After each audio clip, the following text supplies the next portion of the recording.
مخالفین حکومت قرقیزستان اعلام کردند که نتیجه های انتخابات پارلمانتی 4 اکتبر را اعتراف نمی کنند. ساعت 8 شام طرفداران حزب های مخالفین در مرکز بیشکک گردهمایی آسایشته برگزار کردند.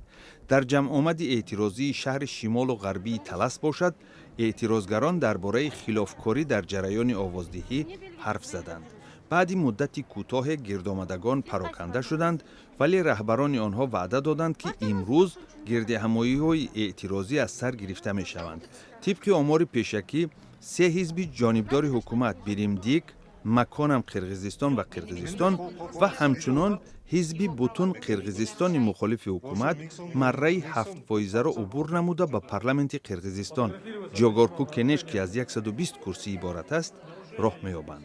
حزب آتمکان مخالف حکومت میگوید رایدهی 4 اکتبر چرکین‌ترین انتخابات در تاریخ این کشور بود. نمایندگان این حزب تاکید میکنند که خلافکاری گسترده در تمام حوزه‌های آوازدهی جای داشت و آنها این خلافکاری‌ها را به نوار گرفتند.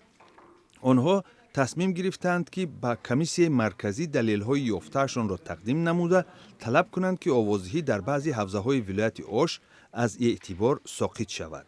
ناظران مخالفین حکومت میگویند آنها اتوبوس‌های خرد را مشاهده کردند که گروه‌های آوازدهندگان را از حوزه به حوزه برده شواهد فراهم می‌آوردند که آنها چند دفعه آواز دهند.